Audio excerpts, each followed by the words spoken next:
it takes me back.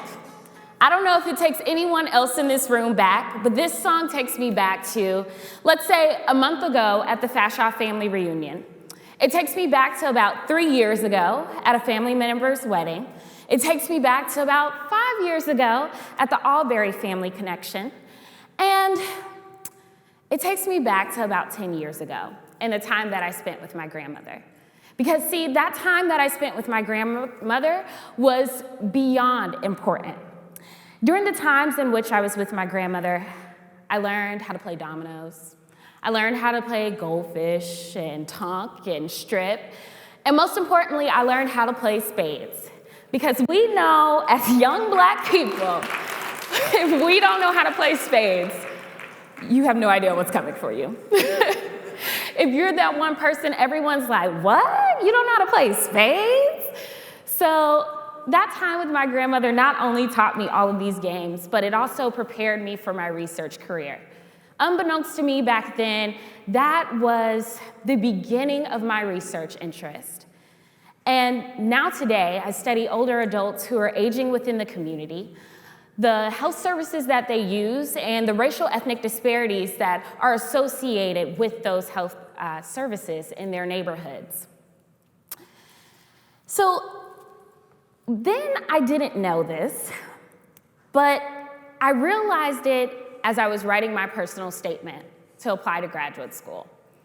I used the same personal statement that I applied to all my summer programs in order to get into my master's program, and then I tweaked that just a bit in order to apply to graduate school for my doctoral degree. And when I took it to my McNair advisor and I said, hey, I rewrote this essay just a little bit. What do you think? I'm ready to submit my applications. She looked at it and she said, I don't see you in this. I don't know who you are by reading this personal statement. And that's when I realized the who of what we do is more important than anything else. So she told me to take it back and figure out why it was I was doing what I was doing and who I was and how that was going to carry me forward. So I went back, I worked on it, and I came back with an alternate intro. When I walked up to her and I gave it to her, she said, now I see you. Now I see exactly who you are. And you see, the introduction started out very similar to this talk. It said, at the age of 17, I became a family caregiver to my grandmother who lived about 30 minutes from my family's home. As I was going through college applications and finishing my IB and AP classes, I was caring for my grandmother, taking her to dialysis multiple times per week, making sure that she had groceries and her meals were prepped, writing out her checks to pay her bills. I had to step up. But part of it was because my mom is the eldest daughter, and this is typically a role that the eldest child fills. But the other part was I had just got my driver's license. And if I could get out of the house, I would take any opportunity to drive. I mean, my mom could say to me, I need sugar from next door. This is my house, this is next door. I would get in the car, drive around the block, get the sugar, drive back around the block, and take it home. Because at that age, any reason to drive, I was here for it. But what I didn't realize back then is that I was starting and embarking on a journey that would take me much further, a journey that was bigger than myself, a journey that would create who I am today. As I was writing that personal statement, I realized that who I was and who I was becoming and who I currently was in that moment, it all tied together. And so sometimes it takes us a moment to realize truly who we are and how that connects to our research. But I'm here this morning to let you know that it truly, truly does. At the end of my bio, I talk about this power that we have within ourselves to truly manifest everything beyond our imagination, beyond what we know to ask for, what we know to think about, what we even sometimes know to apply to. And I believe it's because I've seen it manifested over and over and over again in my life. From the time that I applied to college, from high school, from college to my master's program, from my master's program to my doctoral program, there were things that I knew that I wanted, and I imagined myself in places, and then things would happen. And I don't think it's luck. I think it was divinely positioned for me. I think it was divinely created for me because of the power that exists inside. And this same power exists inside of each of you. When you think about it, have you always been an inquisitive child? Have you always looked around you and started to wonder, well, why is this way, or why is that this way? And what does this mean for the future? That's exactly what drives your research. Drawing upon our past experiences and our personal experiences uniquely positions us to be the researchers that we are to become tomorrow, the researchers that we already are today. But sometimes we don't know how to release the power that's within us. I think of it like a popcorn kernel. You ever realize how small those popcorn kernels are? And then once they actually pop, there's all this goodness inside that comes popping out, light, airy, and fluffy. It is delicious and undeniably delectable. All of that's created because of the heat that's built up inside. It's something that's happening with that pressure that allows all of this amazingness, all of this greatness to start to shine through. And I believe each of us are like popcorn kernels. Everything you need is already inside of you. The stories that we tell through our research, the stories that we tell in these spaces that we sit in that weren't even created for us, that is the power that's within us. It's the power to pursue things. It's the power to push forward. It's the power that you have to remember when you're sitting taking your qualifying exam, this was me, and saying, you know what, actually I'm not cut out for this and I'm about to drop out. I had to remember what power existed within me. And sometimes you can't remember that on your own. Like, yes, it's nice to know for yourself that this power is there, but then you also have to have your tribe. You have to have your squad. You have to have your support system, your family. You have to have those around you, and we've talked about it all week and all weekend. You have to have your family around you to help you remember who you are. And once you remember who you are, that's what pushes you towards the what you do. That's what gives you the why you push through when times get hard and things just seem like they're not working. And no one understands what you're talking about. And sometimes you don't understand what you're talking about. And let me tell you, that does not change. And you have to continue to go back to the drawing board and figure it out. And you have to continue to push through. And then you have those friends, and you have that tribe, and you have that squad that reminds you that no one can do this the way that you do this. No one can ask the questions the way that you ask the questions, because you are intrinsically connected to the work that you do. And sometimes, as I said, you don't figure that out until you're writing a personal statement, or you're sitting down to reflect on who you are and why you're doing what you do. I'm telling you, the who of what you do is the most important part. That's the part that will keep you pushing forward. We've heard time and time again, even on the first night from Dr. Gee, that this is bigger than you. I would venture out to say that this is bigger than this room. This is bigger than the family that sits around you as you're pushing through academia, as you're sitting in the industry world, and you're saying, all right, I see this problem. I need to come up with a solution. Oftentimes, we're thinking of the families that we want to pave a way for. We're thinking of the people that we sat with in class and saying, okay, we're going to make something greater. But the bigger picture is creation itself. It's the people and the things that are waiting for us. It's this world, it's this nation, it's our state, it's our country that is waiting for us to create the things that they need, and they don't even know that they need.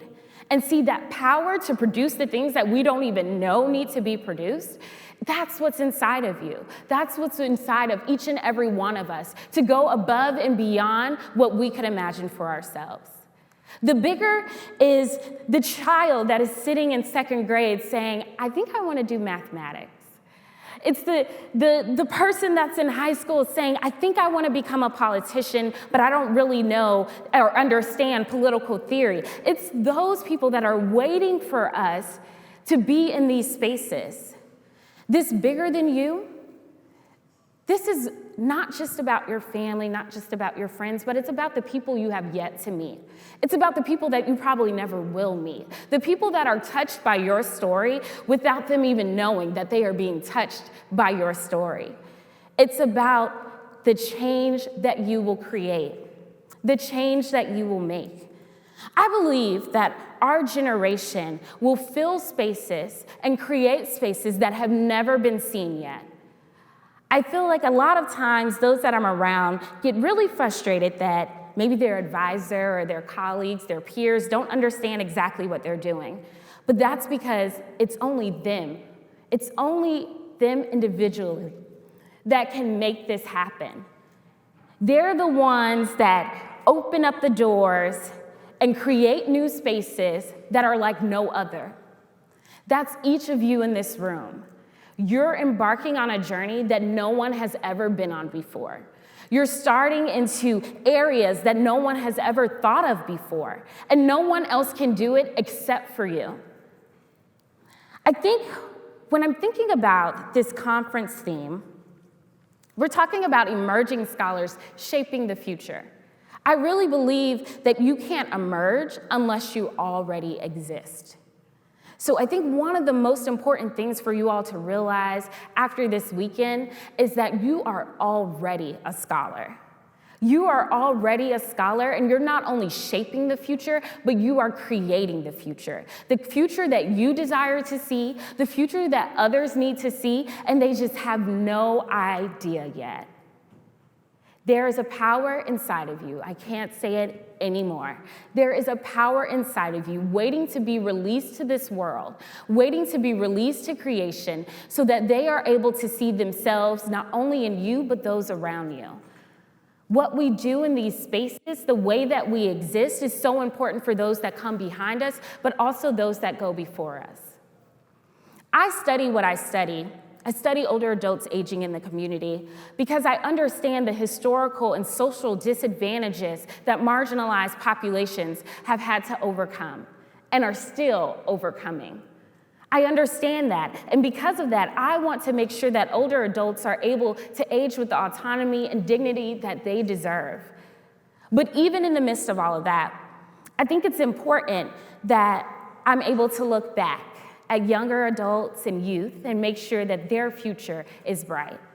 And so that's why the things that I do outside of academia and empowerment and the things that I do in academia concerning older adults, they connect because it still has the heart of what I witnessed as a child, what I saw, the injustice that I understood, and the change that I wanted to create. I always wanted to be a resource. I wanted, even in high school, I wanted to be a resource. The person you could come to and say, hey, I don't know how to do this thing. Where should I go to find out how to do this thing? And still to this day, that is a driving force of who I am.